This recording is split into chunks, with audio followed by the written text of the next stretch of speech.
অনেক দিন আগের কথা। তিন ঘনিষ্ঠ বন্ধু হাসান, আব্দুল্লাহ আর ওমর এক নির্জন পাহাড়ে ঘুরতে গিয়েছিল। তারা ছিল খুব ভালো বন্ধু, কিন্তু তাদের ইমানের স্তর ছিল ভিন্ন। হাসান ছিল খুব ধার্মিক, নিয়মিত নামাজ পড়ত এবং আল্লাহকে ভয় করত। আব্দুল্লাহ নেককার ছিল, কিন্তু তার ইমানে কিছুটা দুর্বলতা ছিল। আর ওমর ছিল হাসি খুশি, কিছুটা গাফেল। দিনের ব্যাপারে তার তেমন কোনো আগ্রহ ছিল না, তবে সে ছিল খুবই সৎ এবং সরল মনের মানুষ। দিনের আলো শেষ হতে না হতেই তারা দেখতে পেল আকাশে কালো মেঘ জমেছে। দ্রুত বৃষ্টি নামার সম্ভাবনা ছিল। তারা ঠিক করলো পাশের একটা ছোট গুহায় আশ্রয় নেবে। গুহার ভিতরে ঢুকতেই শুরু হলো তুমুল বৃষ্টিপাত এবং বজ্রপাত। তারা নিরাপদ ভেবে গুহায় ঢুকলো, কিন্তু কিছুক্ষণের মধ্যেই এক বিকট শব্দে গুহার মুখটা বিশাল এক পাথর দিয়ে বন্ধ হয়ে গেল। তিন বন্ধু আতঙ্কিত হয়ে পড়ল। তারা পাথর সরানোর চেষ্টা করছিল, কিন্তু পাথরটা এতটাই ভারী ছিল যে তাদের সম্মিলিত শক্তিও তার কাছে নগণ্য। গুহার ভিতরে অন্ধকার আর ভয় তাদের গ্রাস করতে লাগলো। যখন সব আশা ছেড়ে দিচ্ছিল, তখন হাসান বলল, বন্ধুরা, আমরা তো এখন আল্লাহর হাতে। আমাদের মনে হয় আল্লাহ আমাদের পরীক্ষা করছেন। রাসূল সাল্লাল্লাহু আলাইহি ওয়াসাল্লাম বলেছিলেন, পূর্ববর্তী উম্মাতদের মধ্যে এমন কিছু ঘটনা ঘটেছিল যেখানে মানুষ বিপদে পড়ছিল এবং তাদের নেক আমলের উসিলায় আল্লাহর কাছে দোয়া করে মুক্তি পেয়েছিল। আব্দুল্লাহ বলল, কিন্তু আমাদের এমন কোনো নেক আমল আছে কি যা দিয়ে আমরা আল্লাহর কাছে সাহায্য চাইতে পারি? ওমর সে সময় হাসি খুশি থাকত। সেও গম্ভীর হয়ে পড়ল, আমরা তো এমন কোনো নেক আমল করি নাই হাসান, আমার তো মনে পড়ে না তেমন কিছু। হাসান বলল, আল্লাহর রহমত অনেক বড়। আমাদের ক্ষুদ্র নেক আমলও যদি আল্লাহর কাছে কবুল হয় তবে মুক্তি মিলতে পারবে। চলো আমরা প্রত্যেক আমাদের জীবনের সবচেয়ে গুরুত্বপূর্ণ নেক আমলগুলোর কথা স্মরণ করি এবং আল্লাহর কাছে তা দোয়ার মাধ্যমে পেশ করি। প্রথমে হাসান শুরু করলো, হে আল্লাহ, আমি আমার জীবনের সবচেয়ে বড় নেক আমল তোমার কাছে পেশ করছি। আমার বাবা মা ছিল বৃদ্ধ। আমি প্রতিদিন রাতে তাদের জন্য দুধ নিয়ে যেতাম। একদিন আমি বাইরে থেকে ফিরতে দেরি করছিলাম। যখন দুধ নিয়ে তাদের কাছে গেলাম, তারা ততক্ষণ ঘুমিয়ে পড়েছিল। আমি তাদের ঘুম ভাঙাতে চাইনি। দুধের পাত্র হাতে নিয়েই আমি তাদের বিছানার পাশে দাঁড়িয়েছিলাম সারা রাত, যতক্ষণ না তারা ভোরবেলায় জেগে ওঠেন।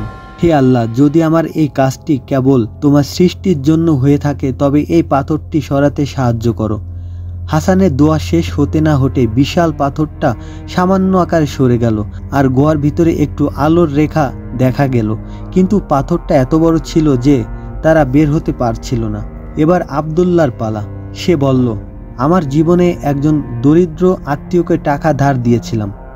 সে অনেক দিন ধরে সেই টাকা পরিশোধ করতে পারছিল না। একদিন আমি তার কাছে টাকা চাইতে গেলাম, কিন্তু তার অবস্থা দেখে আমার মায়া হলো।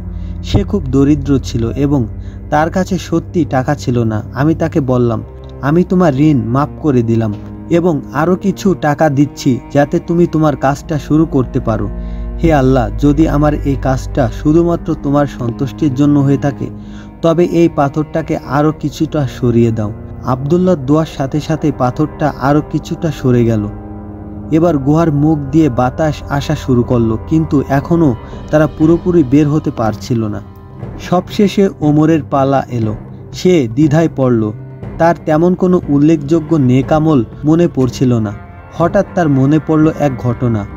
তিনি বললেন, হে আল্লাহ, আমি খুব বেশি নেক আমলকারী নই, তবে আমার জীবনে আমি একবার এক মজুরকে তার কাজের মজুরি দিয়েছিলাম। সে কাজ শেষ করে চলে গিয়েছিল, কিন্তু আমি তাকে তার ন্যায্য মজুরির চেয়ে একটু বেশি দিয়েছিলাম। লোকটি অবাক হয়ে বলেছিল, আমাকে এত বেশি কেন দিচ্ছেন?